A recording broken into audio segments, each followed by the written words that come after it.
လူရဲကရွာကိုဝင်လိုက်ကရွာကြီးတောင်ဘက်အစွန်ကျတော့နေအိမ်ကြီးအိမ်ဝန်းထဲကိုတွင်သွားကြလေတယ်လူရဲကအိမ်ကြီးအောင်မှစပွဲတန်းရမှထိုင်လိုက်တယ်မောင်ဘိုးတင်ကအိမ်အောင်မှရှိတဲ့တောက်ရီအိုးစင်ကိုသွားကရေကိုအားပါးတရတောက်လိုက်ပြီးနောက်ထပ်တန်းညာတစ်လုံးပေါ်သူကြီးအဝတ်ထည့်ထားတဲ့ပစိုးတုပ်လေးဟာခေါင်းအုံးပြုတ်လောက်ကလဲနေလေတော့တယ်အဲ့ဒီချိန်အိမ်ပေါ်မှာလူကြီးတူရဲ့အတန်ကပေါ်လာလေတော့တယ်ကောင်းလေးဘလို့ဖြစ်တာလဲကွာထိုင်တော့မထိုင်နိုင်တော့ဘူးလားထိုင်နိုင်မလားဗျတနေ့လုံးလမ်းလျှောက်လာတယ်ခြေလဲတောက်နေအေးခဏနေမှမင်းကိုနှိပ်ပြီးဖို့တယောက်ခေါ်ပေးမယ်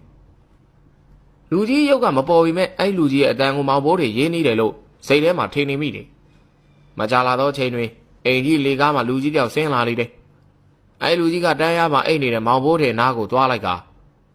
ကောင်းလေးငါလည်းကြည့်ပါဦးကွာမောင်ဘိုးတွေကငုတ်ထုတ်ပြန်ထိုင်ပြီးတော့ကြည့်လိုက်တယ်သူအံ့ဩသွားကကျုပ်ငွေ90ပြီတဲ့ဥအောင်မို့လားဟုတ်တယ်လေကွာမင်းငါးစီမှာအလုပ်လုပ်ရမှာငါခေါ်လိုက်တာကွာဟာဗျာမသိပါဘူးကျုပ်ကဘသူဟာများခေါ်တာလဲလို့ကဲညိုမောင်ရင်မင်းကတဲပြန်တော့ဒီကောင်လေးကအိမ်မှာပဲနေရမှာထမင်းစားသွားငါချက်ထားတယ်တော်ပါရွာကျွန်တော်တယောက်မှပဲစားတော့မယ်စိုက်အဲ့ဒါသွားပြီနော်အေးညိုမောင်ရင်ကျေးဇူးကွာညိုမောင်မီကလူရဲဟာမောင်ဘိုးတင်ကိုနှုတ်ဆက်လိုက်တယ်ကောင်းလေးအားရင်တဲကိုလာလဲအောင်ကြားလာမင်းတို့ငါခင်သွားပြီကွာအင်းပါဗျာစိတ်ချလာခဲ့မယ်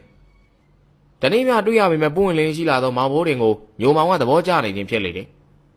ညိုမောင်အိမ်ဝိုင်းအပြင်ကိုရောက်သွားချိန်မှာဦးအောင်ကိုကြည့်ပြီးတော့မောင်ဘိုးတင်ကစကားဆိုလိုက်တယ်